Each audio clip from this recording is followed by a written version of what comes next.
Merhaba sevgili izleyenler, Kıbrıs'ın Sesi TV 2020 ekranlarında gündem özel programında Diyalog Medya Grubu Genel Yayın Yönetmeni Sayın Reşat Akar'la birlikte sizlerleyiz. Haftanın son gününe geldik. Hemen bugünün konularını sizlere kısaca aktarayım. Bugün de elektrikle başlıyoruz. Kuruma yakıt temini ile ilgili çelişkili açıklamalar devam ediyor. Diyalog Medya bu konuda bazı önemli makam sahipleriyle konuşarak yaşanan son gelişmeleri ortaya çıkardı. Detaylarını konuşacağız. İlginç iddialar var. Kurum yakıt krizini nasıl giderecek üzerinde duracağız. Diğer konumuz Kıbrıs'ın kuzeyinde kötü akaryakıtla elektrik üretimi devam ederken, ciddi sorun teşkil ederken Güney Kıbrıs'ın güneş enerjisiyle ilgili çok önemli ilerlemeler kaydettiği belirtiliyor. Üzerinde duracağız. Bir başka konumuzda yine bugün Güney Kıbrıs tatil olduğu için Kıbrıslı Rumlar kuzeye akın ettiler. Maalesef tablo değişmedi. Özellikle Metehan ve Lokmacı sınır kapılarında izdiham yaşandı. Ayrıca güneyde Yunanistan'ın milli bayramı olan Ohi günü kutlandı. Birçok bölgede törenler düzenlendi ve her tarafta Yunan bayrağı vardı. Bizlerde de yarın Kıbrıslı Türkler Türkiye'de olduğu gibi Cumhuriyet Bayramı'nı kutlayacağız. Evet, son olarak Rum basınında yer alan çok önemli bir iddia var, gündeme taşıyacağız. Evet, bu iddiaya göre Amerikan Hava Kuvvetleri'ne ait F-22 uçakları Türk makamlarına haber vermeden Kıbrıs'ın kuzeyinde uçuş yapmışlar. Detaylarını sizlerle paylaşacağız. Hepsi ve daha fazlasıyla tabii ki sizlerle birlikteyiz. Reşat Bey merhaba. Merhabalar Funda Hanım. Herkese hayırlı günler, hayırlı cumalar diyerek başlayalım. Evet, gündem, ana gündem maddesi son ayların, son yılların en önemli konusu olan elektrik yine. Bir türlü bitmek bilmiyor bu elektrik kurumunun sorunları. Yakıt sorunu devam ediyor ve bir süre önce ihale komisyonu nihayet bir karar vermişti ve ton başına 13 dolardan taşımacılık yapacağını iddia eden Hayati Özok şirketine bu ihaleyi vermişti. Ve hükümet kanadı tabii ki bunu büyük bir gururla açıklamıştı. Daha önceki vurgunlara çomak sokmak anlamında bir açıklama gelmişti hükümetten. Gerçekten ilginç. Yani bir hükümet kurumda resmen bazı yolsuzlukların döndüğünü, bir takım oyunların oynandığını itiraf edebiliyor. Fakat bu ülkenin ilgili kurumları, yani bunu sorgulaması gereken makamlar, savcılık makamı ve yargıya aktarması gereken makamlar bir türlü görevlerini yapmıyorlar. İşin bir başka ilginç yanı, muhalefet de bu konuyu yargıya taşıma konusunda adım atmıyor. Enteresan bir durum değil mi? Yani ortada ciddi yolsuzluk iddiaları dönüyor ve Kuzey Kıbrıs'ın her an tekrar ediyorum, her an karanlıkta kalma olasılığı arttıkça bu iş sessizlikle geçiştiriliyor. Bunu anlamak mümkün değil. Başka bir ülkede olsa yer yerinden oynardı.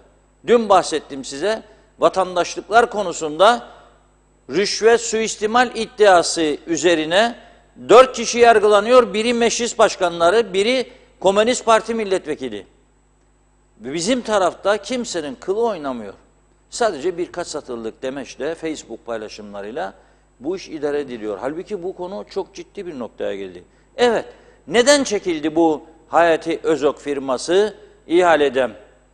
Bunun detaylarını sizin için araştırdık ve elde ettiğimiz güvenilir bilgileri bugün sizlerle paylaşacağız. İlginç bir durum var. Şimdi bu Hayati Özok firması geride bıraktığımız, yani bu haftanın geçmiş salı gününde ihale şartlarından biri olan 1 milyon dolarlık teminat yatırması gerekiyordu salı günü. Elektrik kurumu kendisine salı günü hatırlatıyor bunu. Diyor ki bugün 1 milyon dolar teminatı yatırmanız lazım. O da diyor ki bir günlük süre veriniz bana çarşamba gününe kadar. Çarşamba günü ben bu teminatı yatıracağım. Fakat çarşamba da yatırmıyor ve dün Perşembe günü öğle saatlerinde elektrik kurumu yönetimine telefon açarak bu yükümlülüklerini yerine getiremeyeceğini bildiriyor. Peki neden bu yükümlülüklerini yerine getiremeyeceğini bildiriyor ve getiremeyecekseydi neden bu ihaleye girdi? Onu kim teşvik etti? 13 doların hesaplamasını kime göre yaptı? Yani bu kadar basit mi? Bir devlet bir ihaleyi sonuçlandırdığı zaman bu kadar basit mi? Arada 75 dolara taşınırken 13 dolarlık bir teklif çıkıyor. Nasıl oluyor da siz bu kadar fark olmasına rağmen bu işin olmayacağını bile bile 13 dolara veriyorsunuz bu ihaleyi? Ve bunu büyük bir başarı olarak halka, kamuoyuna duyuruyorsunuz. İşte sonuç ortada. Şimdi bugün bir internet sitesinde Hayati Özok Bey'in bir açıklaması dolaşıyor.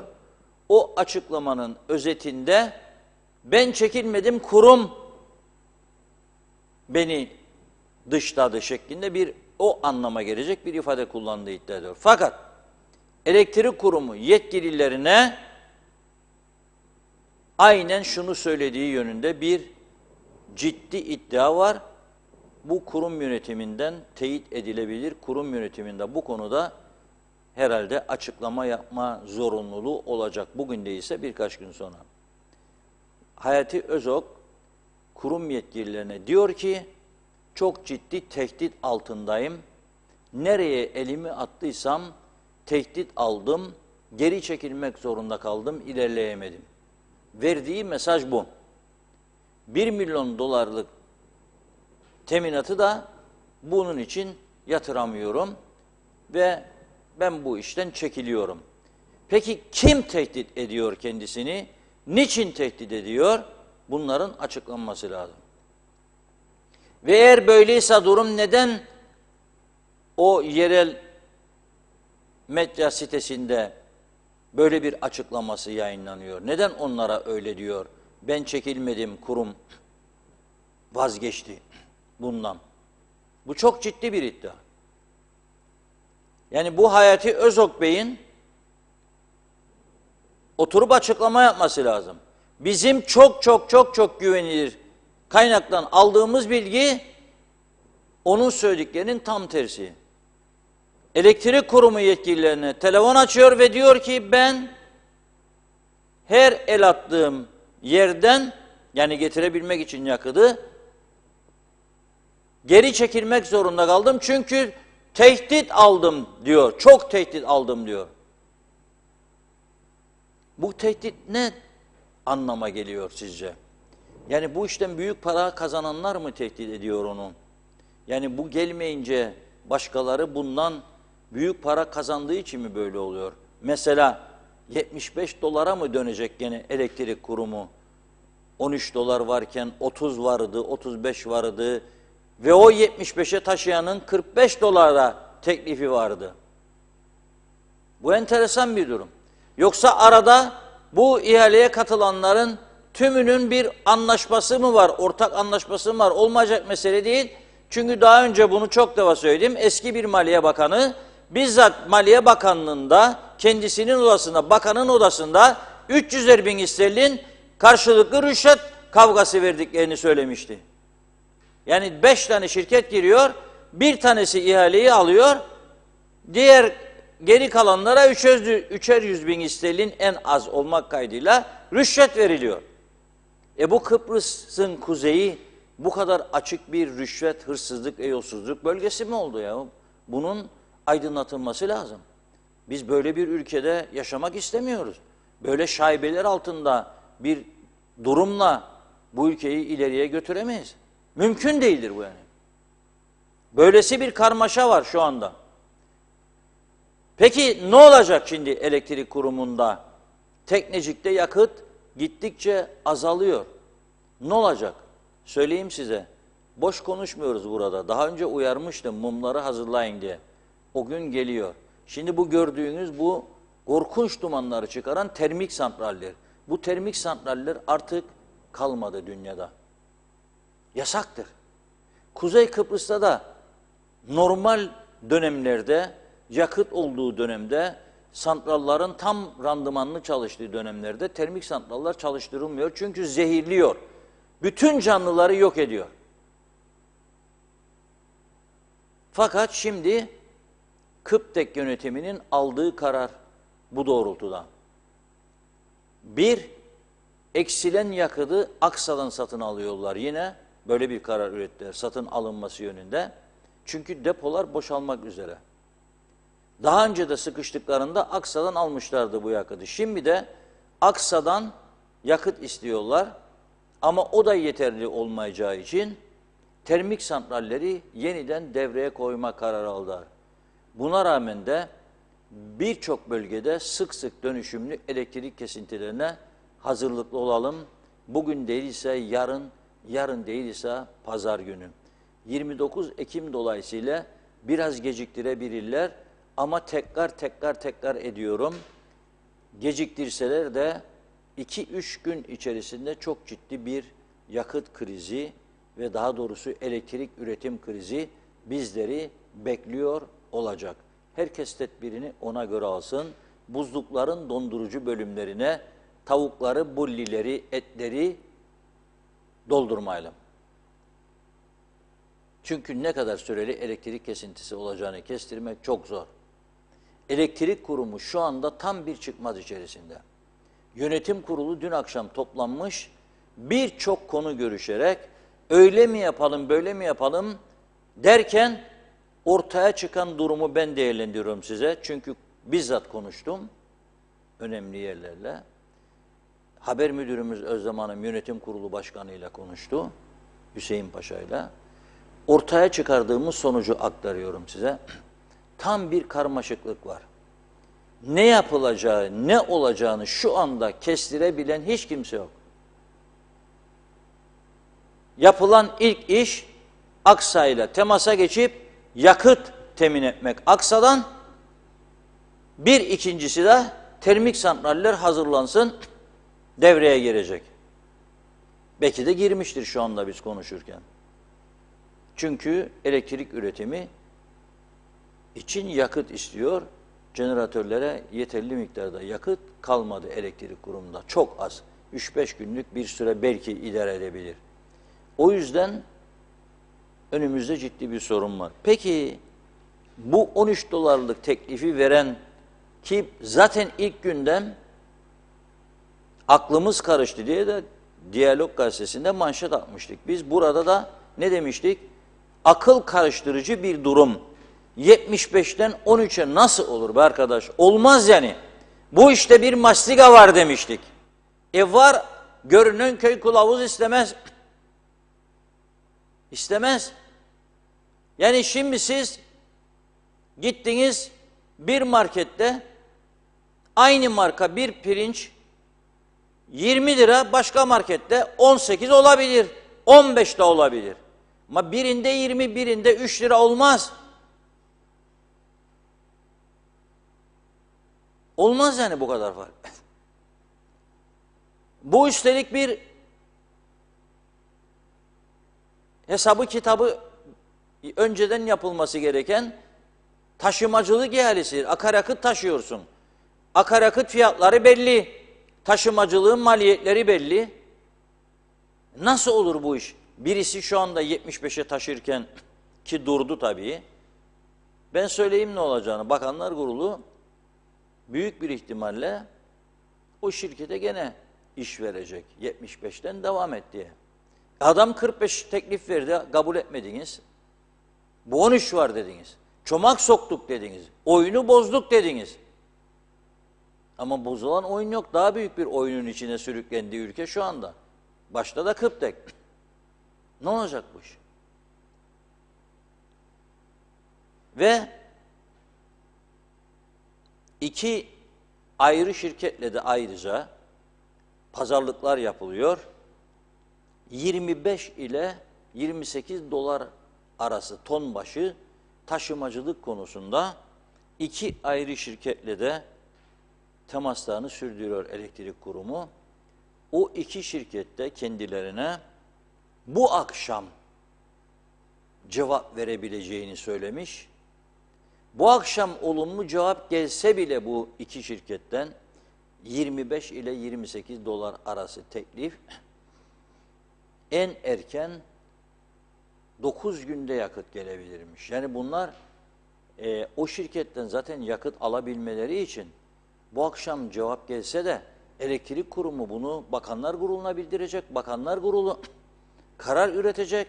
Sonra bu şirketle sözleşme imzalanacak.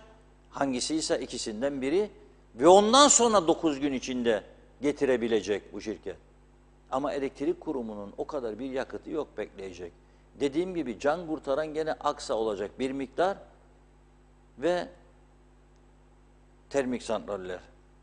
Önümüzdeki günler çok kritik bir süreç bizi bekliyor. Daha önemlisini söyleyeceğim şimdi size. Aklınız yatırsa bu işe düşünün siz. Elektrik kurumu bugün Bakanlar Kurulu'na 2 tane yeni jeneratör alımı konusunda teklif götürmüş. İyi dinleyin lütfen. 2 tane Türkiye'den geldi ya, şimdi bunlar diyor 2 tane de biz alalım. Bu alacağımız jeneratörler daha temiz yakıt üretir. 60 megawatt her biri üretim yapacakmış.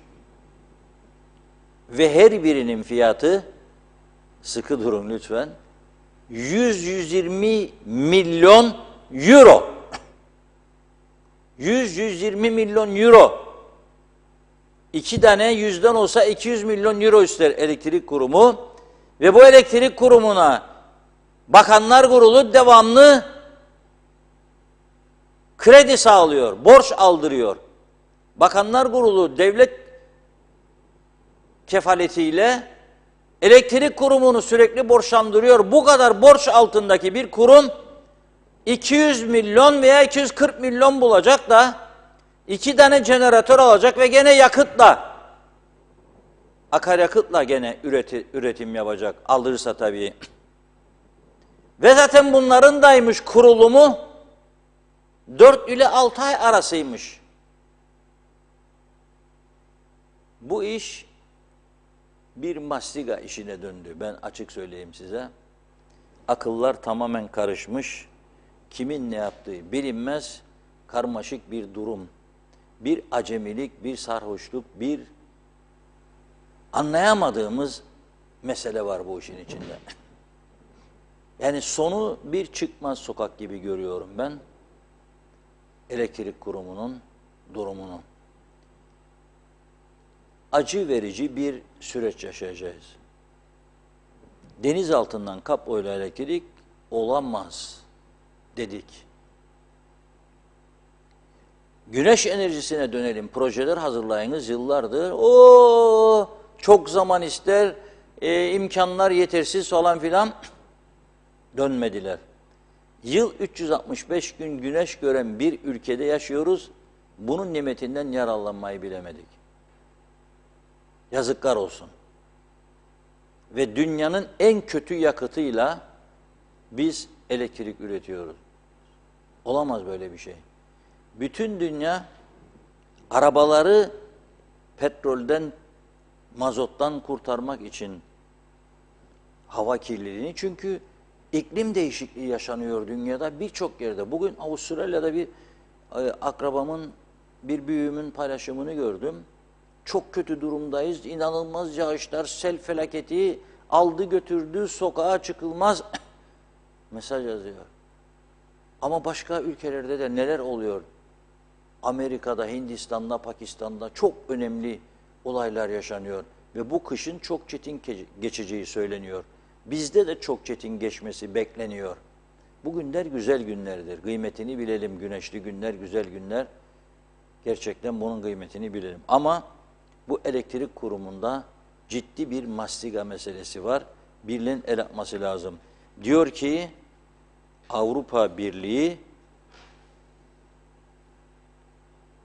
2035'ten itibaren benzinli ve dizel ile otomobil satışları tamamen yasaklanacak. 2022'deyiz. Bitiyor. 13 yıl gibi bir süre var önümüzde en fazla. Şimdi ne yapacak? Biz eğer çözüm olmazsa 2035'e kadar Kıbrıs'ın güneyi benzin, dizel kullanmayacak elektrikli araçlar, Kıbrıs'ın kuzeyi de zehirli araçlarla mı devam edecek? Bizde hiç böyle bu yönde hiçbir hareket yok. Ben vazgeçtim arabalardan. Şimdi elektriği bakalım. Böyle zehirleyerek mi üreteceğiz biz? Ne olacak? Şimdi o bölgeden bana bir görüntü geldi. Bugün Funda Hanım mesaj bölümüne geçtiğinde arkadaşlara onu iletemedim. İleteceğim şimdi az sonra. Bu Alagadi Teknicik Santral'ın bulunduğu bölgede ki yabancılar öyle feryatlar başlattılar ki zehirleniyoruz diye. Nasıl iş yapacak bu insanlar? Gitmiş oraya bu insanlar Luna Park kurdular. Bekliyor gelsin aileleri, çocuklar falan, onlar da yatırımlarının karşılığını alsınlar yavaş yavaş, değil mi? Nasıl olacak? Herkes zehirleniyor orada. Hiçbir kimse ama bu işin üstünde durmuyor. Şimdi zafer havası var.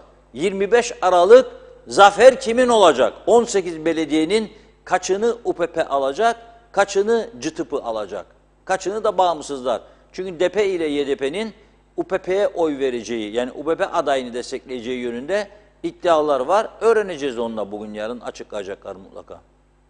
Ama biz hiçbir ders çıkarmayacağız. Ve mesaj bölümüne geçmeden bir de Güney Kıbrıs'tan bahsedeyim. Onlar zaten yani aslında bizim yanımızda bir hiç değiller. Akıl makıl yoktur öyle bir şey. Ama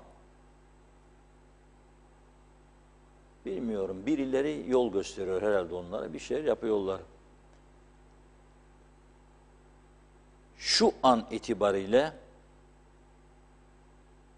Güney Kıbrıs'ta günlük güneş enerjisiyle elektrik üretimi 550 megawata yükselmiş. Bu elektrik kurumunun tüm yöneticileri, o yöneticileri atayan siyasiler, bütün parlamento üyeleri, tamam güzel ya o Türkiye gezileri, bayrak, marş, Mehmetçikler, gazilerle fotoğraf, hatıra fotoğrafları, tamam ya kabul ettik. Vatan millet Sakarya, tamam. Ama buna da bir bakın ya bakalım, eğer IQ'ler bu kadar yüksekse bir de buna bakın. Aynı memlekette yaşıyoruz ya. Onlar o tarafta güneş enerjisinden 550 megawatt. KKTC'nin günlük ihtiyacı 350. Bakın iyi dinleyin. 350 megawatt. Yani adamlar bizim ihtiyacımızdan fazlasını güneşten üretmeye başladılar orada. Yılbaşından sonra doğal gaza geçecekler %30 üretimi. Biz burada hala daha ÖZOK'a mı verdik, BOZOK'a mı verdik ihaleleri? O 75'e mi taşıyacak, o 13'e mi? Yok taşıyacaktı ama işte tehdit aldı da gelemiyor, vazgeçti, kimse kendine yardımcı olmadı. Kimden sen almıştın bu güvenceyi de gidip oraya teklif vermiştin? Hiçbir ihale verilirken bir adama sormazlar mı? Senin bize vereceğin güvence nedir? Koy önümüze bakalım. Nereden alıyorsun sen ben akaryakıtı da getiriyorsun Kıbrıs'a? Bir laf söyler bize sadece. Mersin'den gelecek. Mersin'de 8 saatlik bir mesafedir. Yani bu uzaklardan gelmeyecek. Onun için 8 saatte kolay gelir. Hemen bir düğmeye bastık gelecek, tamamdır. Nereden alacak?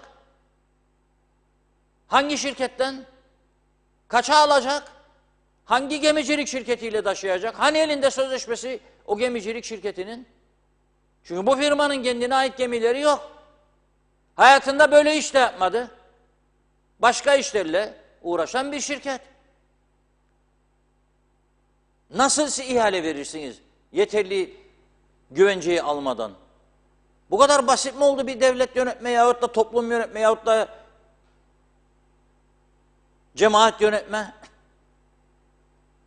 Cemaat olduğumuz dönemde bu kadar kötü yönetilmiyorduk yahu. Kıbrıs Türk Cemaat Meclisi vardı. Vallahi daha iyi yönetirdi bizi. Beğenmedik cemaat meclisini, Kıbrıs Türk yönetimi olduk.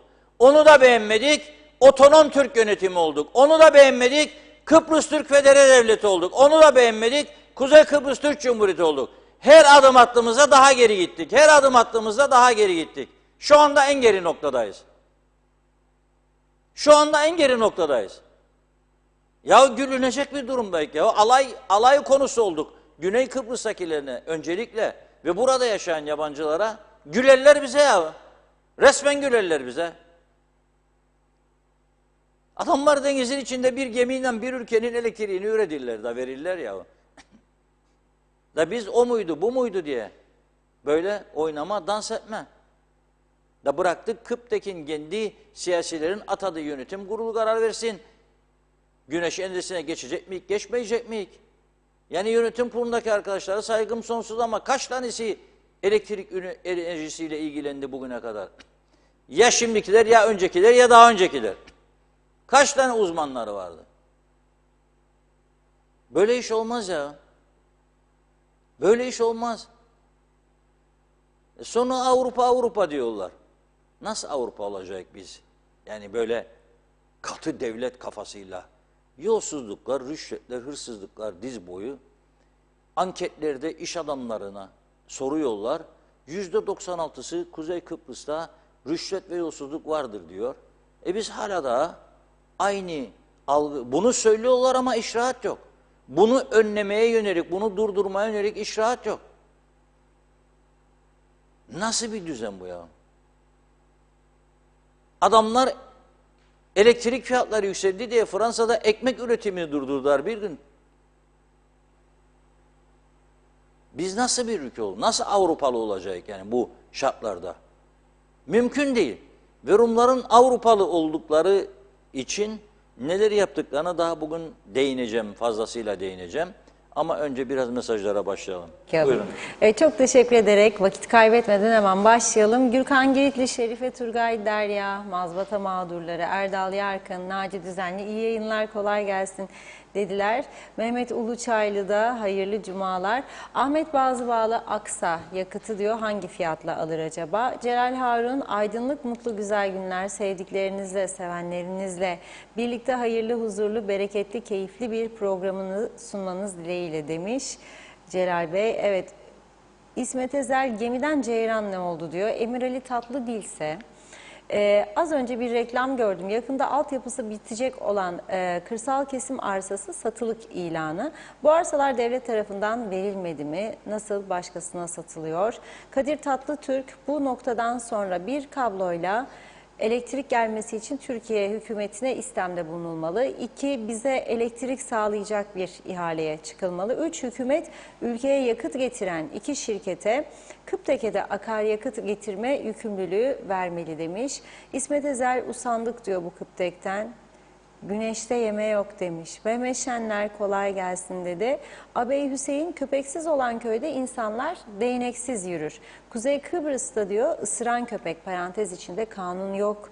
Ta ki bir üst siyasetçi ya da üst düzen devlet memuru kanun karşısında cezalanıp hapse girsin. O zaman diyor böyle bu kötülükler durur demek istemiş.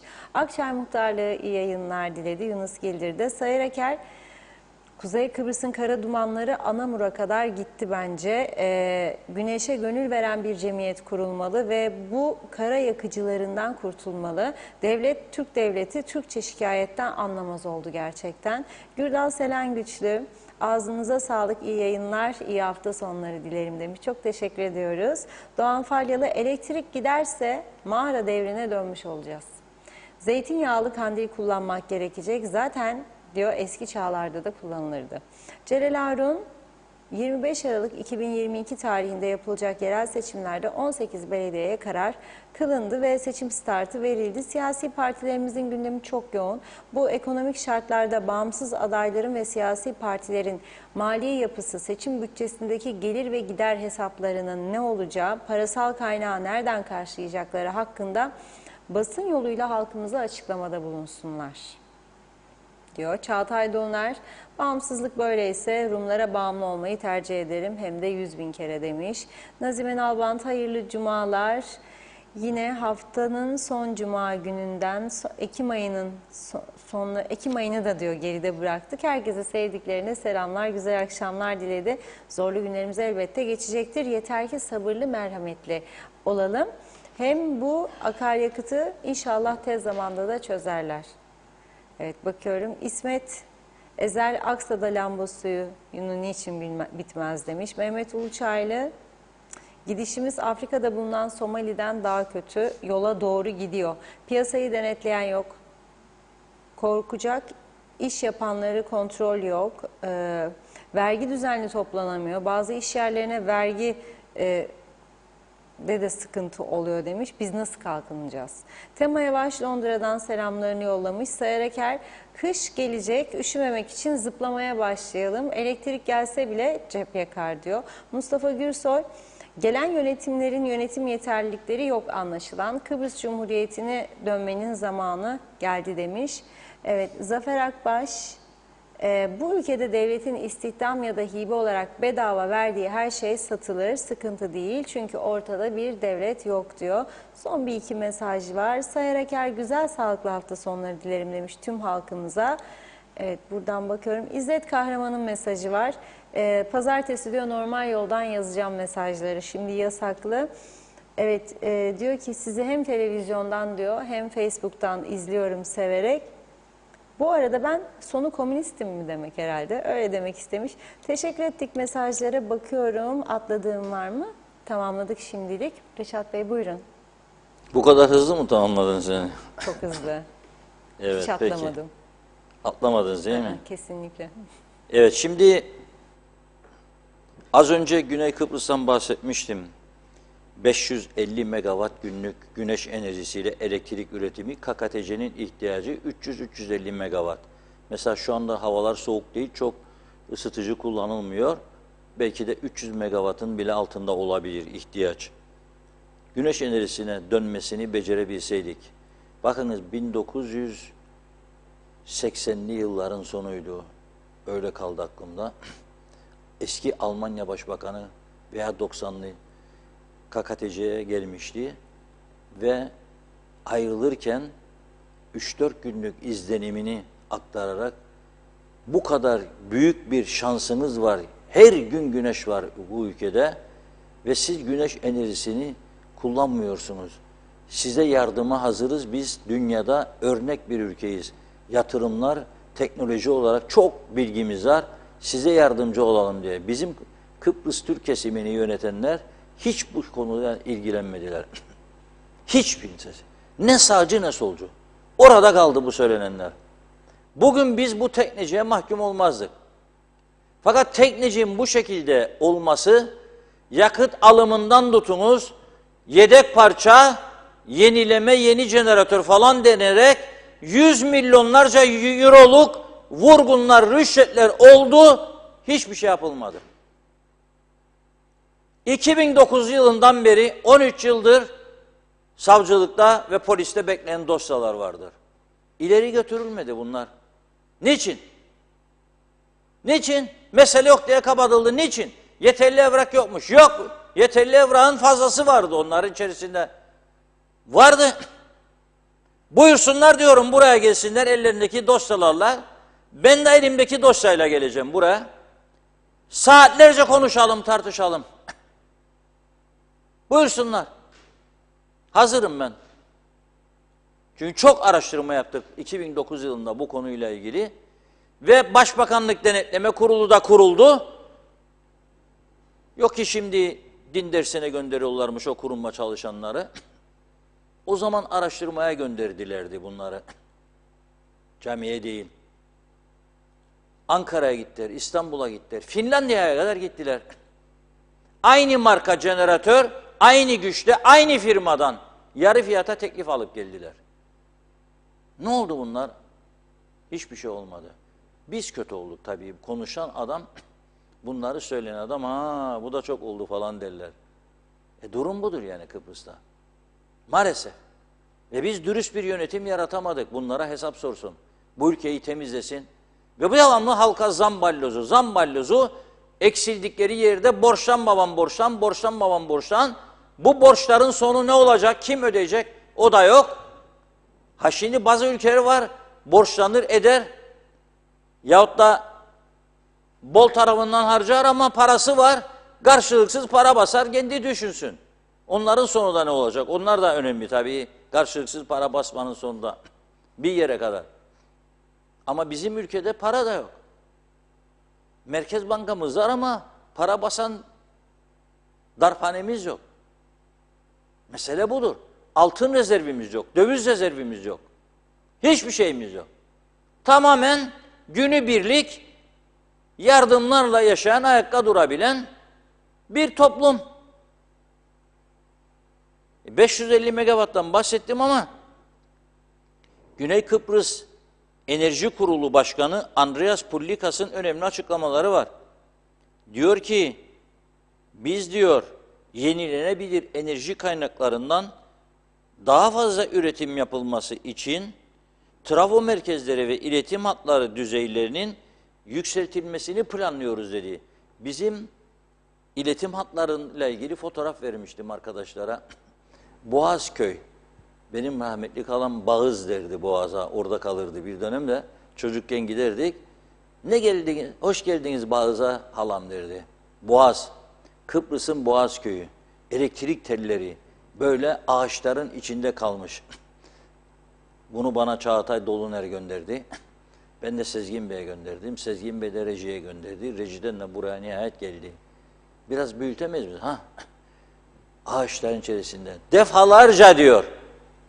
Defalarca elektrik kurumuna çağrı yaptım diyor. Hiçbir şekilde cevap vermezler, gelip kesmezler, ağaçları budamazlar. Teller kaldı ağaçların arasında. Rüzgar esti mi sarsıntı olur, elektrikler kesilir, gider gelir. Evde yanmayan elektrikli harek kalmadı diyor. Kimin umurunda tabii. İnşallah, maşallah duyan olur bu konuştuklarımızı da. Yahu anladık elektrik kurumunda 500, 450, 600 kişi yetmezmiş. 6000 daha olsun inşallah yahu. Hep beraber KKTC'yle beraber batarık. Gelip de bir selin bizi alıp götürmesinden daha önemlidir. Elektriğiyle böyle beraber hep birlikte bir taraflara sürüklenmek. Çok uzun olacağını sanmıyorum ama ben bu gelişmeleri izliyorum böyle. Bakalım sonunu Allah hayır eylesin diyorum. Yenilenebilir enerji kaynakları üzerinde çalışmakla birlikte diyor, Güney Kıbrıs, Yunanistan ve İsrail'in elektrik üretimini deniz altından döşenecek kablolarla birbirine bağlaması, yani Euro-Asya Interconnector projesi çok önemli tarihi bir gelişmedir diyor. Bu İsrailliler biliyorsunuz yok etmek ister Rumları ama söylemiyorlar. Aramızda kalsın, duymasın bizi Rumlar, Yunanlılar da. Bağlayacak kendilerini elektriğiyle, önce gidecek güneye, güneyden de Yunanistan'a, da ondan sonra teslim alacak. Biz de tabii o zaman kurtulacak Rumlardan. Vay anam vay. Türkiye'den elektrik istemedik, şeyimiz gidecekmiş. Kendi bağımsızlığımız, öz kurumumuzmuş. Elden çıkacakmış, peşkeşmiş bu. İstemedik. Tamam o zaman. Sen proje yap, güneş enerjisine dön. O da yok. Sen proje yap, gazla üretime dön. O da yok. Sen ayağına geldi. Denizden sana vereyim 0 kirlilik ve yarı fiyat garantisi diyor. Al gemiyi de elinden. Koy 4 tane savaş gemisi etrafına. Aldanırsa katsın, tak tak biter. Yani senin elindedir onu kontrol etmek. Her şeye bir bahane üretirik. Ammalar, mammalar sağında da solunda da memleketi bu hale getirdiler. Biri dedi sol felsefe, olmaz kendi öz kurumumuzu yaşatacak, yapacak, edecek. Yapamazsın. Sen ellerin olamazsın. Bir şarkı vardı öyle, Zeki Müren çok güzel söyledi. Kaçamazsın, yapamazsın diyor. Sen ellerin olamazsın. O bir tarafta, sağ tarafta şeye alıştı böyle ihalecik meseleciklerine. Solda da oldu o ihale meselecikleri ha. 2009 soldu yani iktidarda. Onu da söyleyeyim. Ne sağcıyım ne solcuyum, futbolcuyum. Geçen gün de biri sordu, ben sol açığıydım dedim. Hangi takımda oynardım? O saatte yetişemedim, cevabını vereyim. Yeşildirek Spor vardı, mahalle takımı, orada oynardım. Ne yalan söyleyeyim, yani Çetinkaya'da dersem yalan olur ya da Gençlik Gücü'nde. Yeşildirek Spor. Haftada bir gün gider işte antrenman yapardık, bir gün de mahalle takımları maç yapardık. Evet, durum böyle. Onlar bu şekilde geleceğe hazırlanıyor. Şimdi ne yapacak ya acaba? Ansızın bize derlerse çözün bu Kıbrıs meselesini. Ne yapacak? Kafa tutamayız. Çözecek. Ne yapacak? Şimdi İsrail'e diyecek ki sen Kıbrıs Cumhuriyeti'nin bağımsızlığını yok ediyorsun elektrikle. Peşkeş çektirmek sana adamızı deyip anlaşmaları mı bozacak? Yoksa ne yapalım işte öyle bulduk mu diyecek? Ne diyecek acaba? Bakın Rum tarafında elektrik kurumunu yöneten adamlardan bir tanesi KKTC'yi yönetse, inanın dünyanın en iyi ülkelerinden biri olurduk biz. Vazgeçtim bakanlarını falan ha. Ya başbakanlığı, cumhurbaşkanlığını, bakanlığını. Elektrik kurumunda bir yönetici, ama öyle yani gökten zembiriyle gelmez ya yöneticiler başka ülkelerde. Cumhurbaşkanından fazla para alır adamlar. Öyle adamlar getirirler. Çünkü bir ülkenin hayati meselesidir. Elektriktir, sudur, telefondur. Biz burada kendi kendimizi yalanlarla kandırıyoruz ya. En iyi bilmem ben bizde, en iyi doktor bizde, en iyi mühendis bizde, en iyi bilmem portakalcı bizde. Yok. 220 bin tondan 50 bin tona düşürdün. Nasıl en iyi portakalcı bende ya? Nerede benim tarım mühendislerim? Yeterince araştırma yapılsın. Yediğimiz, içtiğimiz her şeyin %70'inden daha az çıkarsa zararlı kanserojen madde, beni boynumdan assınlar. Yani insan dışkısı tarlaya dökülür, onun üstünde arpa buğday yetiştirilir. Buğdaylar ekmek olur, arpalar hayvana yem olur. Da ben o hayvanın etini yediğimde sağlıklı mı büyüyorum çocuğuma sütünü içirdiğimde? Kim kimi kandırır ya bu ülkede? Yani anlaşılır bir durum değil gerçekten. Anlaşılır bir durum değildir. Ama o konuya girmeyeceğim şimdi. Çünkü birçok insan rahatsız oluyor o konulara girdiğimizde. Onun için ona girmeyeceğim. Ama Metehan ve Lokmacı ve diğer kapılara girmek isterim. Bugün.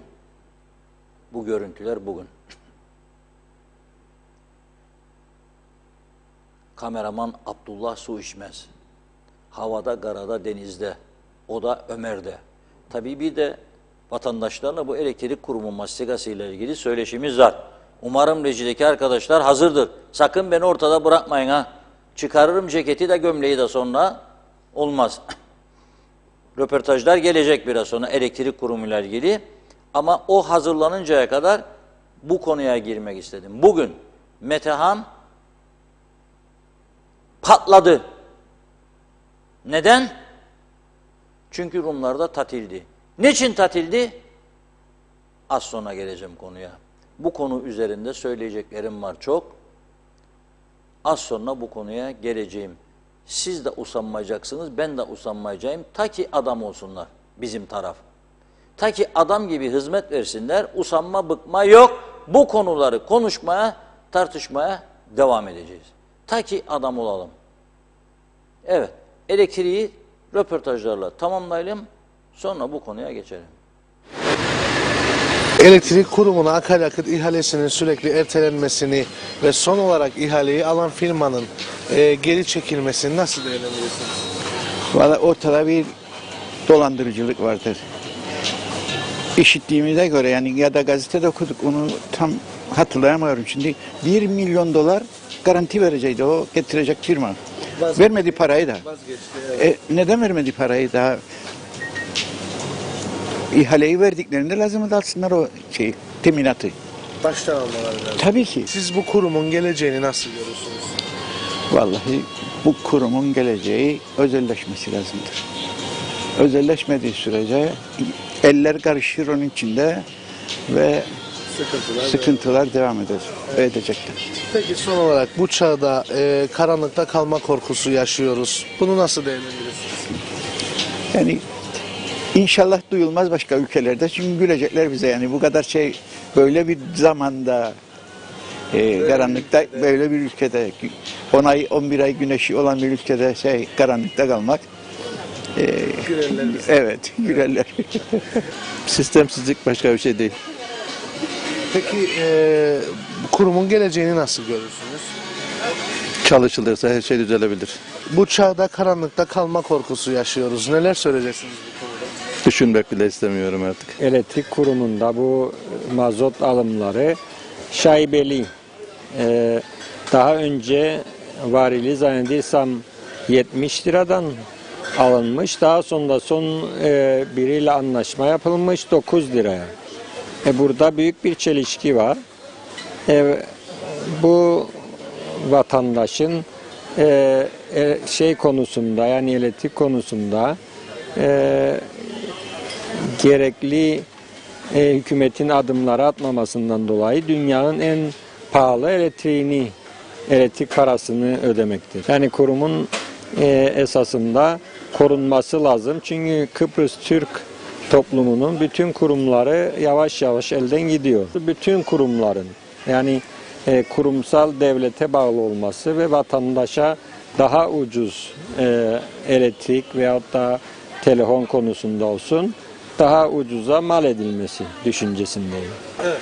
Peki bu çağda karanlıkta kalma korkusu yaşıyoruz. Neler söyleyeceksiniz? Şimdi tabii eskiden biliyorsunuz elektrik yoktu.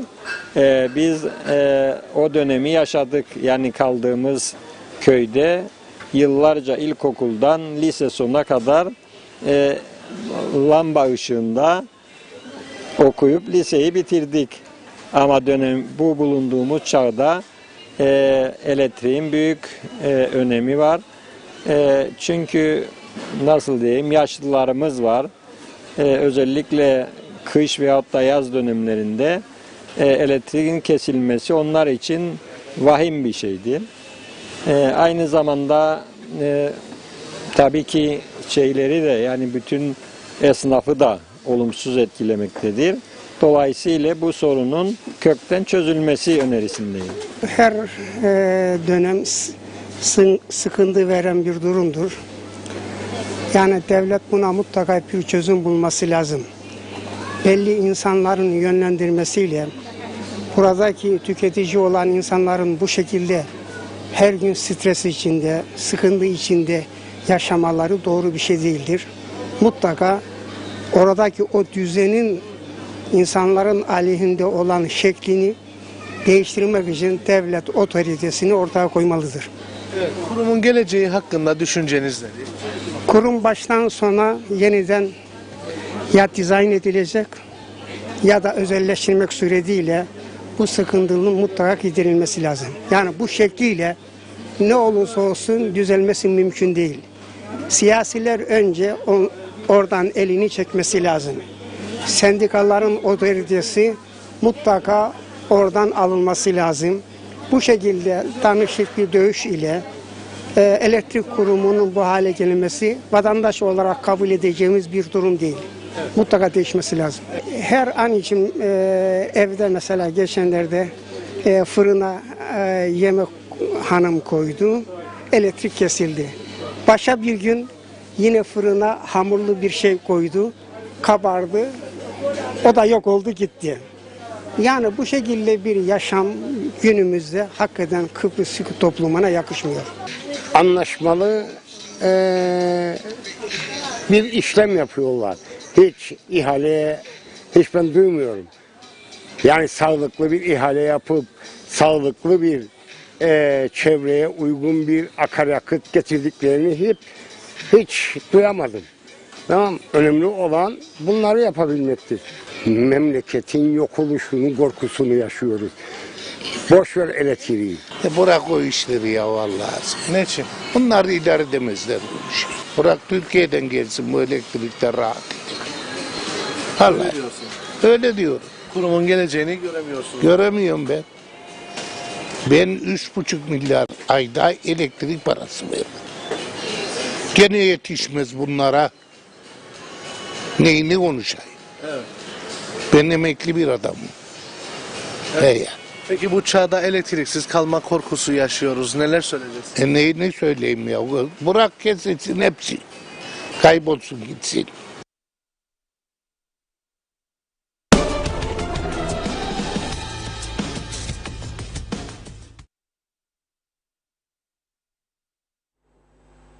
Evet, vatandaşları dinledik, işte herkes kendi görüşlerini söylüyor ama artık usandı, yani genel sonuç hepsinin bu işlerden usandığı artık açık ve net bir şekilde ortada. İnşallah yakın bir gelecekte bu durumu düzeltirler diye düşünüyorum ama kolay da olmayacak tabii. Neyse, geçelim biz Metehan ve Lokmacı kapısına. Bugünkü yoğunluğa bakalım. Bugün cuma, tabii normalde cumartesi ve pazarları çok yoğun olurdu. Ama bugün 28 Ekim, Rumların tatil günü. Neden tatil günüdür biliyorsunuz değil mi? 28 Ekim. 28 Ekim, büyük tesadüf bu ya. 28 Ekim'de onlar Yunanistan'ın analarının, ana vatanlarının Ohi gününü kutlarlar. 29'unda bir gün sonra biz de ana vatanımızın, Türkiye Cumhuriyeti'nin kuruluş yıl dönümünü kutluyoruz. 28'inde onlarda yer gök mavi beyaz Yunan bayrağı, ki gelecek şimdi ekranlara, 29'unda bizde yer gök kırmızı beyaz Türk bayrağı. Sadece bu iki güne bakmak bile, yani 28 ve 29 Ekim'e iki toplumun gerçek durumunun ne olduğunu anlamak yeterlidir. Kıbrıslılık diye bir şey yoktur. Yunan ulusunun bir parçası var orada, Türk ulusunun bir parçası var burada. Onlar 28'inde İkinci Dünya Savaşı sırasında İtalyan cuntasının Yunanistan'ı üs olarak kullanma talebine ve geçiş hakkı istemesine 28 Ekim 1940 yılında Yunanistan Ohi demiş. Aynen 24 Nisan 2004'te Annan planına dedikleri gibi Ohilere alışkındırlar. Ohi, ohi, ohi diyor. Hayır, hayır, hayır demektir. Şimdi küçük çocuğu görüyorsunuz değil mi? İlkokul talebesiymiş bu. Bu Baf taraflarındaki bir köyde bugün taze yani araştırıyoruz, buluyoruz sizin için. Bugünkü yürüyüştür bu. Ohi günü. Bir de Lefkoşa'da tören vardı. O törenden de fotoğraf vardır ayrıca. O da gelecek biraz sonra. Dolayısıyla şimdi Rum Meclis Başkanı Annita, bayandır onlar da meclis başkanı biliyorsun. Biz de yardımcısıdır, fark etmez. Biz daha cesur olduğumuz için erkekler ön plandadır. Bayanlar ikinci plan daha iyi olur böyle diye düşünürler. İkinci, meclis başkan yardımcısı. Bizde bayandır. Onlar da meclis başkanı bayandır. Annita Dimitru şöyle diyor, bakın bugünle ilgili olarak. Yunanlıların manevi dayanıklılığının örnek alınması diyor, kutsal bir görevdir diyor. Yunanistan'ın bu tutumu 2. Dünya Savaşı'nın gidişatını değiştirmiştir diyor. Rum yönetimi başkan adaylarından en büyük partinin genel başkanı Averef Neofitu. Ohi günü Kıbrıslı Rumlar için milli bilinç konusunda diyor bir ilham kaynağıdır. Karşımızda uluslararası hukuka saygı göstermeye ve Kıbrıs sorununa adayı yeniden birleştirerek tüm yasal vatandaşların insan haklarını tesir ederek bir çözüme onay vermeye çağrılan bir Türkiye vardır diyor. Türkiye mesaj vermesi olmaz. Agel komünist, en sol, Diko faşist, sağ, Edon Agel'in gençlik kolları ise Ohi gününü selamlıyoruz dediler ana vatanın. Yarın da biz Türkiye Cumhuriyetimizin 99. kuruluş yıl dönümünü kutlayacağız inşallah. Bir yıl sonra 100 yıl. Şimdiden Türkiye'de bugün çok mesajlar veriliyor. 100 yıl mesajları ve bir takım büyük etkinliklere hazırlanıyor Türkiye. İnşallah güzel günler olacak. 100. yılda Türkiye'nin gelişimine ilişkin güzel mesajlar verilecekti. İşte bu Ohi günü nedeniyle izinliydiler ya. Bir taraftan bazıları onlarda da kahramanlık nutuğu, bir tarafta da cep meselesi, ekonomik durum. Onlarda da çok fakir var. %17'si açlık sınırındadır Rumların da. Ne yaparlar? Kilise Bağırsa'daki papaz Berikat Başpapaz şimdi hastadır, yani Allah iyiliğini versin de pek aktif olmadığı için kulaklarını çekemiyor diye daha çok geçerler. Korkarlar çünkü kiliseden. Akın akın gelirler buraya. Şimdi bir arkadaşımız mesaj attı. Bir market Lefkoşa Mausol'unda full diyor, hep Rum'dur diyor. Bazıları bu işe kızar. Rumlar gelir de bağlı oldu. Domates, patates, patlıcan, biber, bamya. Ben ona karışmam. Ben çok mutlu olurum. Ticaretin Türk'ü Rum'u yoktur. İngiliz'i Alman'ı yoktur. Ve ihtiyacımız vardır. Paraya ihtiyacımız var. Ekonominin ayakta durması için. Eksiliyorsan domates, biber, patlıcan getireceksin anadan. 10'da bir fiyatıdır anada, ya da 5'te bir fiyatı, ya da 4'te bir fiyatı. Getireceksin. Yakın mesafe. Fakat bunun içinde tabii ne yapıyorlar? Baskı altında kalıyorlar. Aman ne diyecek bizim üretici? 4 tane 5 tane üreticimiz var, çok yahu zaten. Diyeceksin ki ona seninki satılacak, sonra onu alacak. Yani yolu bulmak kolaydır. Basit bir işi halledemiyorsak nasıl çıkacak bu işin içinden? Metaanda bugün o çalışan muhaciret memurlarının Allah yardımcıları olsun. Bir kapıcık daha açsak ya oraya. Olmaz kardeşim. Olmaz. Kapı açarsak sonra bütün Rumlar akın eder buraya. Mahvederler bizi. Mi acaba korku? Bu konuda bütün ekonomik örgütler de sessiz. Ben delirdim ya, şimdi duracağım, esnafın bütün derdi bana mı düştü? Ama yine de bu deliliği sürdürmek zorundayız. Dün de bahsetmiştim. Deli olmayan adam yoktur dünyada. Herkesin bir deliliği, bir şekilde bir deliliği vardır. Deli olmayan insan yoktur diye düşünüyorum. Herkesin bir deliliği var. Kiminin beyaz dediğine arada bir bakarsın biri kırmızı der. Var bir şeyler var. Doğru bir şey var, hayır der. Bu akıllı adamın vereceği cevap değildir. Tabii yüzüne de adamın bu bir deliliktir diyemezsin. Yanlışsınız dersin. Ama bir deliliktir aslında yaptığı. Şimdi bu karşımızda, yani biz de delilik yapıyoruz şu anda. Ticaret odası kasalar çalışıyor diye maşallah o büyük ithalatçıların yönetim kadrosu özellikle rahat oturuyor. Arada bir bildiricik yeterlidir. Sanayi odası öyle. Esnaf sanatkarlar esas kükremesi lazım bunların. Onlar da sadece siyasi amaçlı Kıbrıs sorunu falan, meclisi baskın o günlerde ortaya çıkarlar. Nasıl olacak? Kim savunacak bu esnafın haklarını? Genel ekonomik çıkardır bu zaten. Yok. Perişan oldular. Bana bugün bütün gün oradan geçenler mesaj atıyor. Ne olacak? Lütfen bir değinin bu konuya falan diyor. Tamam dedik, değineceğiz. Onların da gönlünü yapmış olalım dedim bugün. Ve bu konuyu öne aldım. Şimdi biz burada elektrikte bile özelleştirmeyi istemiyoruz. Bak bazı vatandaşlar bile ne der? Azınlıkta olsa bile bütün kurumlarımızı batırdık diyor, bilmem falan filan. Ya biz yönetim kabiliyeti olmayan bir toplumuk ya. Niçin bunu söylemekten çekinirik? Seçtiğimiz yöneticiler ortada. Öyle insanlar var, 30 senedir bakandır yahut da 20 senedir. Ne değişim bekliyorsun yahu sen ama? Anlamadım ben. Ne değişim bekliyorsun? Özel sektörde başarılı bir adam olsa hiç gider de siyasetçi olur mu ya bizim ülkemizde?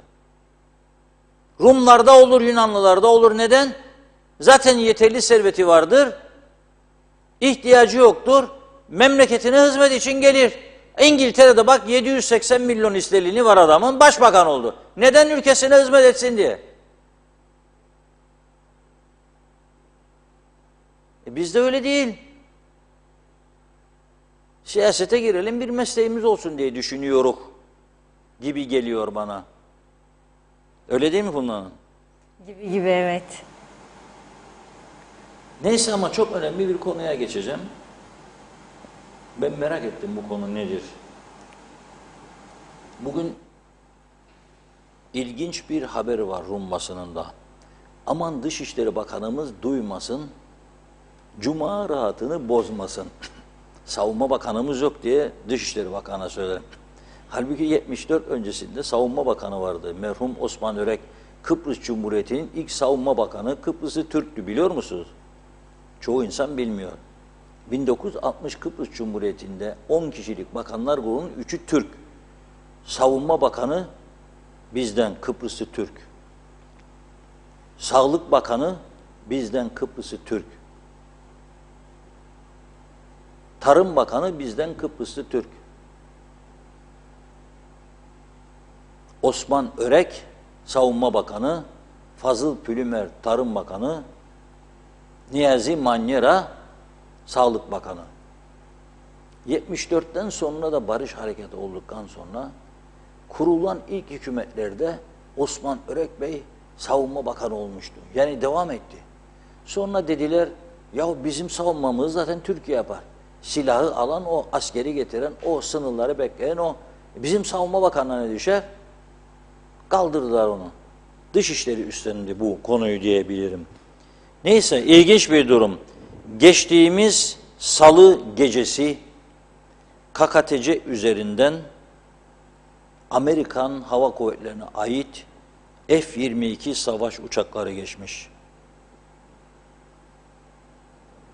Rum basını, Alitya gazetesi bu haberi nasıl verdi biliyor musunuz? Türkiye'ye güçlü bir mesaj. Iskay isimli Yunan yayınına dayandırılan bu haberde Amerikan F-22 uçaklarının işgal bölgeleri üzerinde, yani Kıbrıs'ın kuzeyinde uçtuğu belirtiliyor ve gazete başlığında şu ifadeyi kullanıyor: Türkler bu uçuşlardan habersiz nasıl olur?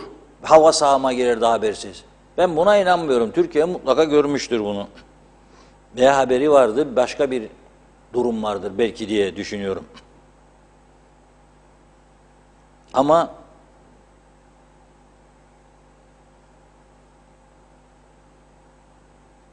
devam ediyor. Rum Milli Muhafız Ordusu ile tatbikata katılmak maksadıyla Washington'un talebi üzerine Rum yönetiminin yayınladığı notam temelinde Girit'in Suda üssünden havalanan Amerikan F-22'leri KKTC üzerinden Karpaz'ın kuzeyine kadarki bölümde uçuş yaptı diyor. Söz konusu bölgenin sözde Kıbrıs Fır bölgesi olduğu ancak Türkiye tarafından tanınmadığı da hatırlatıldı. Evet, F-22 uçakları. Dışişleri Bakanlığımızın herhalde bu konuda söyleyecek bir şeyleri olacak diye düşünüyorum ve onu cesaretlendirmek istiyorum. Neyle? Bir güzel müzikle. Evet, dinleyelim.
Evet, umarım beğendiğiniz çok sevilen bir şarkının enstrümantal düzenlemesini dinletmeye çalıştık. Tabii ki bizim müzik listemizde genellikle klasik müzikler yer alıyor. Daha düşündüğümüz başka şarkılar da zaman zaman araştırılıyor ama biz bu telif meselesi yüzünden birçok şarkıyı yayınlayamıyoruz. Çünkü telifli olanlar, yani telifini ödeyip almak da çok zaman isteyen bir süreç. Arkadaşlarımız girecek falan, maliyeti nedir onu da bilmiyorum ama esas mesele nedir biliyor musunuz? Facebook'tan yayın yaptığımız için aynı zamanda, yani biz normal TürkSat 3A üzerinden uydu yayınlarımız var. Bütün insanlar bizi, ezici bir çoğunluk uydudan izliyor. Bakınız şimdi Ocak ayından itibaren çok ciddi bir gelişme olacak yayıncılıkta adada. Çünkü KKTC'de 8 tane televizyon var. Bu 8 televizyona devlet her ay 9.000 dolar ödüyor ama ödemiyor. Borçlar birikti. Ana dedi yaz tahtaya alırsın inşallah. 7.799 yılında. Ana da alamayacağını bile bile TürkSat'ı herhalde ana kendisi direkt ödüyor veya ödemiyor bilmiyorum. Bugüne kadar geldik. Tabii herhangi bir şart yok. Yani öyle ağır şartlar, yayıncılık şartları yok. 5 tane diyor KKTC vatandaşı çalıştırdı mı bu hakkın vardır. Tamam da yani 5 kişiyle televizyon dönmüyor. Döndürenler var çünkü siyasi amaçlıdır ama profesyonel olarak dönmez. Defalarca bu gelmiş geçmiş bakan beylere, bakmayan beylere söyledik. Falan filan dediler bize. Tamam kardeşim dedik, buyurun yapın. Ama ödemiyorlar da. Bu kahramanlığın karşılığı borç batağına sürüklenmek, ödemiyorlar da. Neyse şimdi 1 Ocak'tan itibaren diyorlar, uydu finito festa, yoktur. Uydudan izlemek olmayacak KKTC televizyonu. Ya ne olacak? Yeni bir DVB bilmem ne düzenlemesi. Dün de Bayraktar'da Televizyon Kurumu'nda bunun toplantısı yapıldı. Gitti arkadaşımız da. Bu son teknoloji, yani 2017'den sonra üretilen televizyonlar, televizyonu olanlar hiç uyduya gitmeyen oradan bizi izleyebilecek yerli televizyonları diyorlar. 2017'den eski televizyon olanlar izleyemeyecek. Ne olacak bu iş? Bilemiyorum. Bunu biz uyduya devam etmek için çalışmalarımızı başlatmış durumdayız. Nasıl bir sonuç alacağız bilmiyorum. Tabii devletin televizyonu BRT uyduda devam edecektir mutlaka. Biz de Diyalog Medya olarak devam etmek için gerekli girişimleri yapacağız. Bu konuda sizleri de haberdar edeceğiz, bilgilendireceğiz mutlaka. 4 Kasım günü de 9. yaşımızı kutlayacağız inşallah maşallah. Diyalog TV 9 yaşına basmış olacak 4 Kasım Cuma günü. Şimdiden size haberi vereyim. İnşallah o gün bizi karanlıkta bırakmazlar ülkede. Ve güzel aydınlıklar içerisinde kutlarız 9. yaşımızı. 4 Aralık'ta hemen ondan bir ay sonra Diyalog Gazetesi'nin 10. yaşını kutlayacağız inşallah maşallah o da. Nazar değmesin. 10 yıl nasıl geçti? Bir biz biliriz, bir de Allah bilir bu 10 yıl nasıl geçti. Dolayısıyla şimdi mesajlara geçelim. Funda Hanım saçını başını kaldırır devamlı. Yani çok birikti diyor, bana şans verin diyor. Buyurun. Başlayalım Hasan Özbaflı'nın mesajıyla. Kuzey Kıbrıs'ta hayatı cehenneme çevirdiler. Hala neden yüzer santrallere görev verilmiyor dedi. Hüseyin Koltan Doğru Haber'in gerçek adresi TV 2020 ailesi saygılarımla. Nazime Nalbant, haberler çok içimizi yaktı. Genç yaşta bu trafikte hayatını kaybeden gencimize Allah rahmet eylesin. Ailesine sabır diliyoruz biz de. Ne olur dikkatli olalım diyor. Havva Rozagi, Londra'dan iyi yayınlar dilerim. Mesaj yazmasak da bilinsin ki gözümüz kulağımız sizde demiş Havva Hanım. Mehmet İnancı da Hayırlı yayınlar olsun. Batmış batırılmış kaoslar ülkesi cennet adamıza. Sizlere de sağlıklı cumalar yazdı. İsmet Ezel, madem ki Rum'da güneş enerjisi fazlalığı var, bize de versinler. O beleş bu beleş diyor. Alpay Erişken, kimde para yok? Cumhurbaşkanı her hafta gezmede. Töre aynı şekilde gezmede. Kimde para yok? Korumalar kimin korumalar falan demiş. Kimin umurunda halk açmış? Kimin umurunda? Dedi. Ahmet Halil iyi yayınlar yazmış. Müfit Hüseyin, su Türkiye'den, elektrik Türkiye'den, sadece uçaklar Türkiye'den. Türkiye bizi yuttu sayılır maalesef. Sanıyorum doğru okudum. Evet, Aytaç Bey, biz adam olamayız diyor. Çünkü aramızda para için kendi halkını zehirliyorlar. Ey zombi insanım, uyanın artık.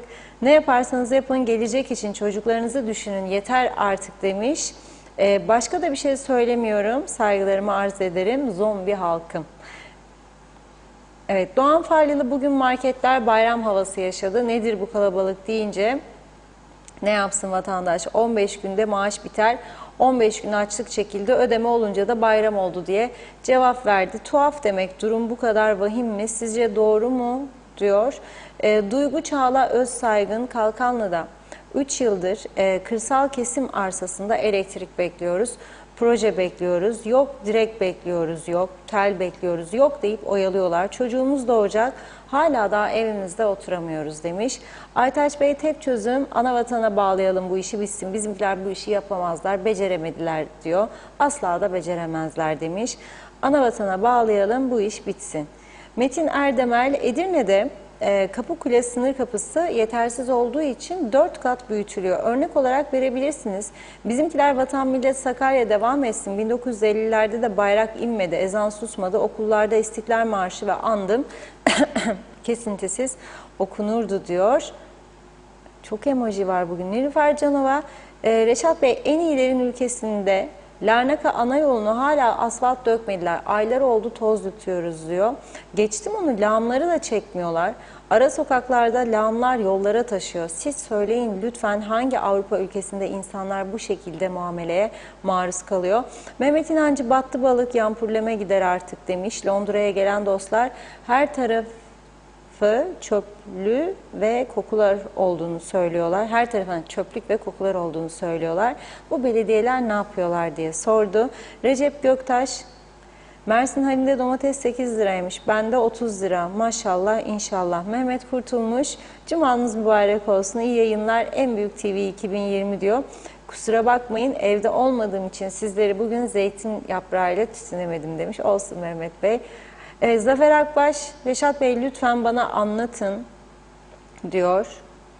Anlatın. Anada 1/4 olan ürün buraya gelince nasıl oluyor da 4'e 10 oluyor? Dinliyorum sizi, bir anlatın diyor. Bu halkta anlasın. Hatice Momini yayınlar dilemiş. Kozan Yorgancı, arabaların KDV'lerinde devlet indirime gidiyor. Sanki de çok ihtiyacımız vardı. Millet markete gidemiyor. Market fiyatlarını düzenleyeceğine bakalım kime veya kimlere rant sağlayacak demiş. Yusuf Tuncer Barkut, Türkiye'den gelen domates Mausa'da 25 liraymış. Hasan Vurgun, evet, Kuzey Kıbrıs'ta berberi pilot yaparlarsa neydi olacağı? Ekonomide aynı diyor. Ya düşer ya batar. Nazime Nalbant müzik için teşekkür etti. Seviliyorsunuz demiş. Çok teşekkür ederiz. Doğan Faryalı, işin kolayı var. Bir uydu da biz atalım uzaya. Hatları da başka ülkelere kiralarız. Gelsin paralar. Evet, Yusuf Tuncer Barkut demiş. Yoksa Kıbrıslılık yoksa diyor, biz uzaylı mıyız? Bakıyorum tamamladık mı? Evet, diğerleri emoji, tamamladık. Çok teşekkür ediyorum. Sözü Reşat Bey'e bırakayım. Buyurun. Evet, çok teşekkür ediyoruz. Bir izleyicimiz Türkiye'den soruyor bana, yani biz siz artık izleyemeyecek miyiz diyor. Bu arada çok teşekkür ediyorum. Türkiye'de de izlenme oranlarımızın her geçen gün ciddi bir şekilde arttığını görüyoruz. Çok mutlu oluyoruz. Bu sadece Kıbrıslılar değil, orada yaşayan Kıbrıslılar.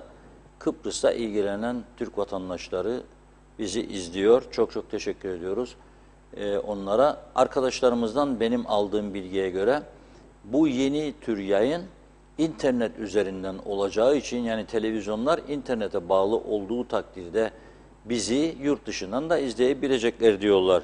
Ama ben tekrar edeyim, uydu yayınlarımızın da sürmesi için biz gerekli girişimleri başlatmış bulunuyoruz. Gerekli yazışmalarımız olacak yakında TÜRSAT'la. Çare üretmeye çalışıyoruz diyeyim. Ve yine bu arada Funda'nın mesajları okurken gelen mesajlar arasında elektrik kurumuyla ilgili yeni bilgiler var. Programın başında söylemiştim. Bu 13 dolar ton başı akaryakıt taşımacılığına teklif veren ve ihaleyi kazanan Hayati Özok firması resmen elektrik kurumu yönetim kuruluna ciddi tehditler aldığını söyledi diyorlar. Bu konuda ısrarlı bir duruş var ve o baskılar sonucunda geri çekildiği, hiçbir yerle bağlantı kuramadığı yakıt getirmek için belirtiliyor. Öyle söylemiş kuruma ve dolayısıyla da 1 milyon dolar teminatını yatırmadı diyorlar. İkinci bir önemli olay, bu akşam geç vakitte de olsa elektrik kurumu yönetimine akaryakıt taşımacılığıyla ilgili yeni bir teklifin gelmesi bekleniyor. 2 firma bu işte ilgileniyor. Bir tanesi Akdeniz firması 25 ile 28 dolar arasında bir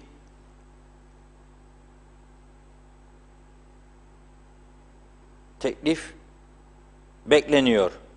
Bakalım ne olacak? Bunları tabii ki takip etmeye devam edeceğiz. Ortaya çıkacak sonucu da sizlerle paylaşacağız. En önemli sorunumuz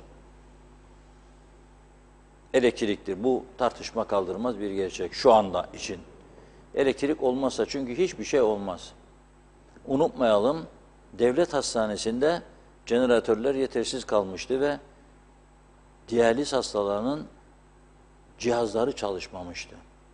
Unutmayalım, çok sayıda insan, nefes darlığı çekenler evden dışarı atıp kendisini bir süre önce aracın çakmak kısmından elektrik alıp cihazını çalıştırıp nefes almak zorunda kalmıştı, alıyordu. Çok kişi hayatını kaybetme tehlikesi yaşadı bu süreçte.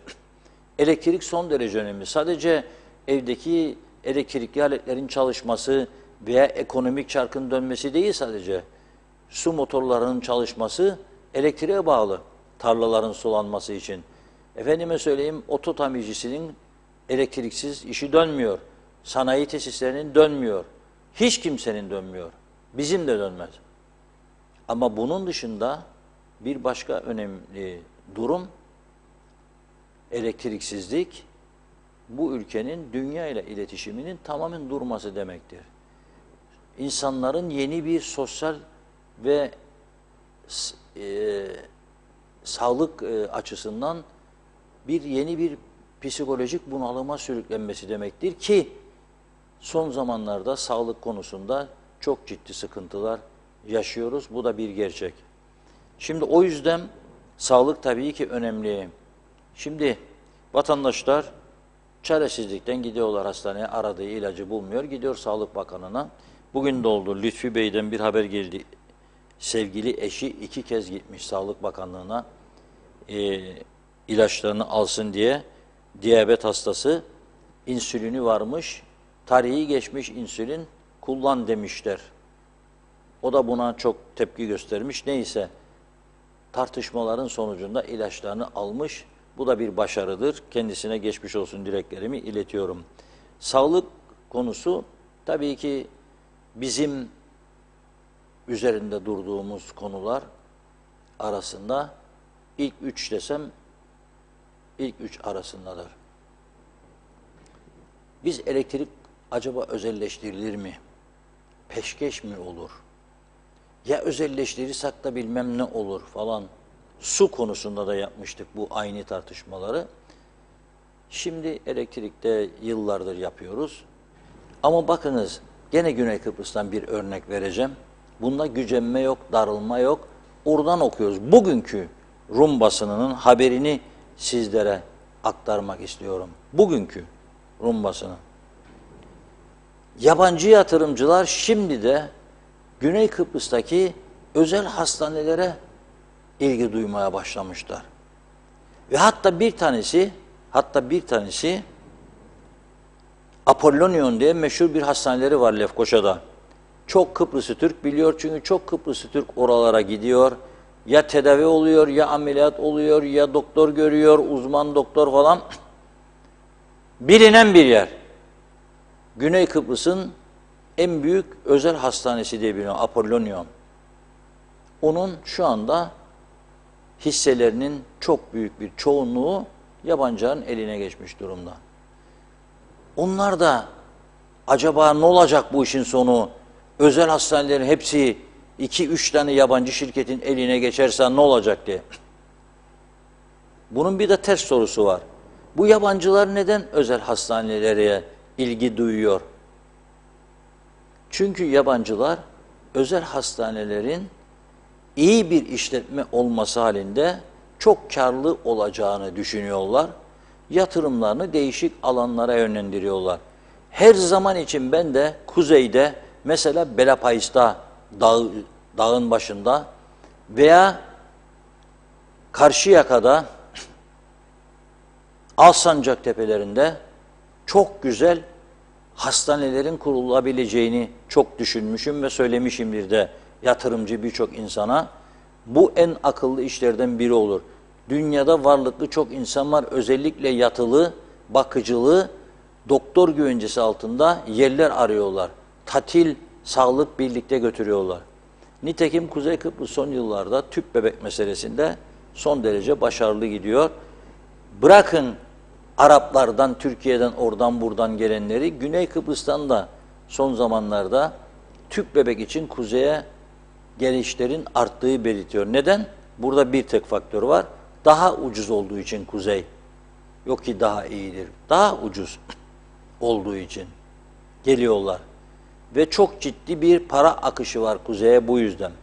Şimdi yurt dışından, Türkiye'den, Arap ülkelerinden, hatta bazı Avrupa ülkelerinden birileri geldiği zaman tüp bebekçiler otomatikman otellerden yer arıyorlar. Rezervasyon yapıyorlar hastalar için. 2 gün, 3 gün ödeme yapıyorlar. O da ekonomiye bir katkı. Geliyorlar, işlemlerini yaptırıp gidiyorlar.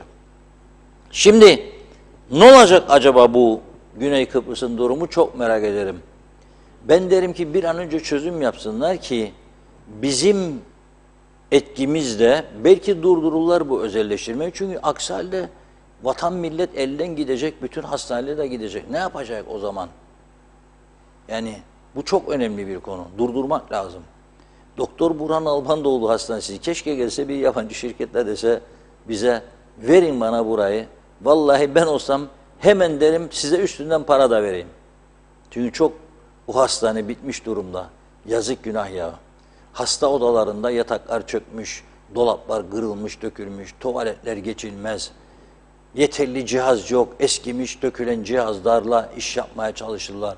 MR cihazları 1 ay, 2 ay, 3 ay çalışmıyor. Özele git diyorlar insanlara. Özele gidiyor başka dert, buraya geliyor başka dert. Yani perişanlık aldı başını gidiyor. Ama şimdi benzeri bir durum bizde olsa sağlık örgütleri ayağa kalkarlar kardeşim, ayağa kalkarlar. Gitti gidiyor memleket elden diye.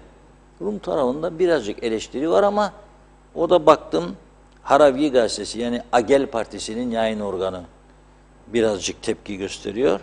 Tekel oluşabilme endişesi var diyor. Ona baksınlar diyor. Yani yok ki ama Apollonion diyor halihazırda yabancıların eline geçmiştir. Çünkü onaylanmıştır diyor bugünkü Rum basını. Gerçekten iki taraf arasında çok ciddi farklılıkları var. Yönetim farklılıkları.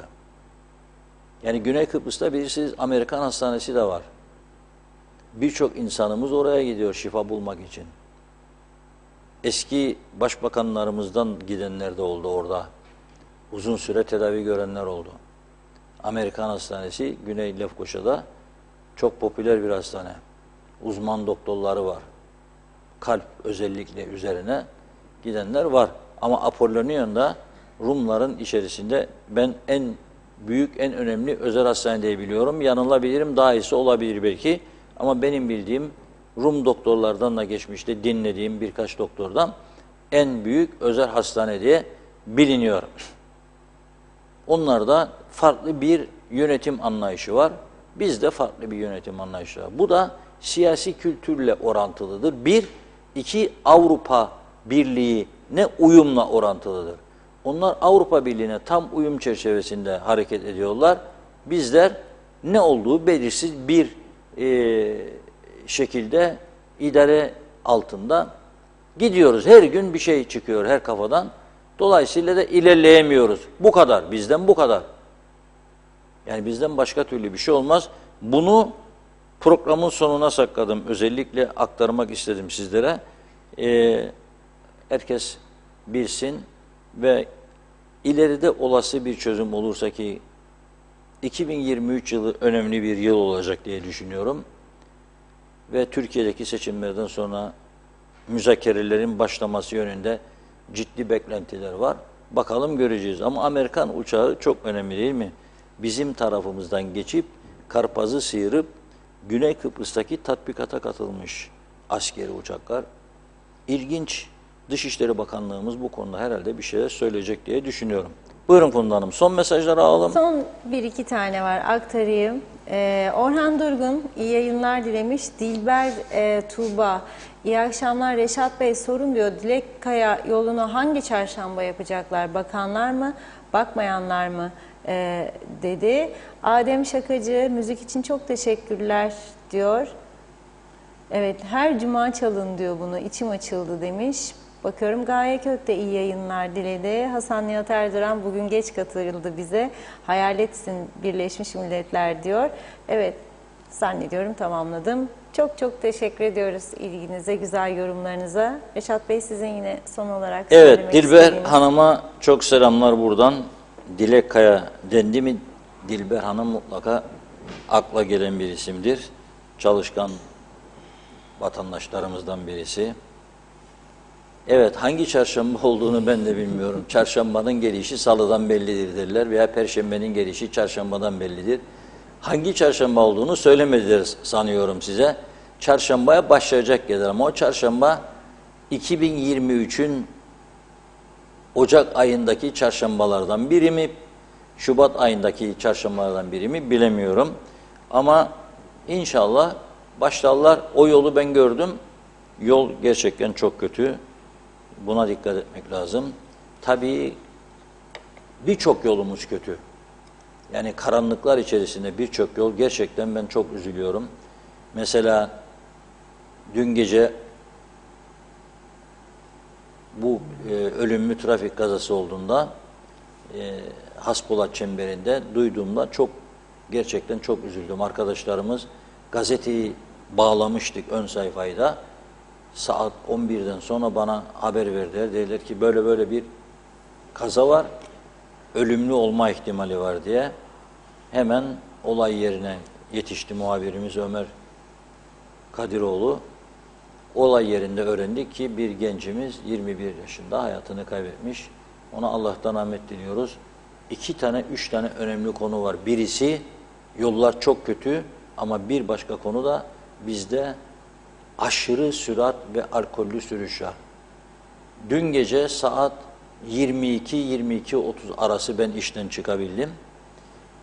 Lefkoşa-Girne arasında hem de Ciklos yakınlarında 2-3 dakika arayla 2 motosikletli geçti. Samimi söylüyorum, ilk geçenin sürati 160 kilometrenin altında değildi. 160. 2 tekerlektir ya alt tarafı. Allah korusun lastik patlasa bir şey olsa hiç kurtuluş yok. Dedim ki Allah bu gençlerin anne babalarına, kardeşlerine, ablalarına, dayılarına, amcalarına sabır versin. Allah iyilik versin dedim. Çocuğu alıyor motosikleti, çıkıyor evden. Ne bilsin annesi babası bunun 160 kilometre saatte Ciklos en keskin virajda yaklaştığında bile böyle uçacak gidecek. Bütün arabaların üzerinden atlamış vaziyette. Herkesi. Arkadan baktım 2-3 dakika geçti, bir başka geliyor. O da aynı şekilde. Nereye gideceksin be kardeşim? Çok çok fark edeceği 2 dakikadır Lefkoşa Girne yoluna. 2 dakika önce nereye gideceksin? Ne var ki bu senin için çok önemli 2 dakika önce? Bence o değildir. Bence gösterme, ego, tatmin, psikolojilerde ciddi bozukluk var. Kabul edelim bunu. Yani başka türlü bir izahatını ben düşünemiyorum bunun. Evet. Tabii dedikoducuklar ayrı. Aynı masayı paylaştığınız arkadaş, ayrılıyorsunuz masadan, arkadan geri kalan 3 tane kaldıysa 3'ten biri der, bu inanla konuştuk ama bu da bilir miyim? Dur biri vay vay. Ne arıyorsun ya? Buluşasın 4 kişi beraber madem ki. Arkadan öyle böyle. Bilmiyorum, çok ciddi değişimlere uğradık. Koronanın etkisi mi, aşılar mı da gittikçe böyle bozuluyor, bilemiyorum. Her 100 evliliğin 87 tanesi boşanmayla sonuçlanırsa, burada bir tuhaflık var. Amerika'da böyle değil, İngiltere'de böyle değil, Almanya'da değil, Güney Kıbrıs'ta değil. Bu nasıl kuzeyde ya? Her şeyde dünya rekorları kırıyoruz. Tabii iyi şeylerde değil, kötü şeylerde. Yani her 10 araba durduruyor polis. Da bunun 3 tanesini, 4 tanesini rapor ediyorsa, ceza veriyorsa ya. Hangi ülkede var? Bana bir ülke göstersinler. Onun için cuma, hafta sonu, cumartesi aman polisimiz biliyorum zordadır, sıkışıktır, personel yetersizliği var ama denetim, denetim, denetim diyorum. Küçük ülkelerde polisiye tedbirler son derece önemlidir. Ben polisimizin güçlenerek bunları daha etkili bir şekilde yapmasını her zaman istedim, diliyorum. İnşallah bu dileklerimiz yerine gelir. Evet, bugün bu kadar. Pazartesine inşallah güzel haberlerle birlikte oluruz. İnşallah mumlar altında yapmayız pazartesi programını diye temenni ediyorum. Buyurun. Ben de inşallah diyorum. Çok teşekkür ediyoruz değerli yorumlarınız için ve programımızı bugünlük, bu haftalık burada noktalıyoruz. Yeniden görüşünceye kadar hoşça kalın diyorum. Sağlıklı, güzel bir hafta sonu.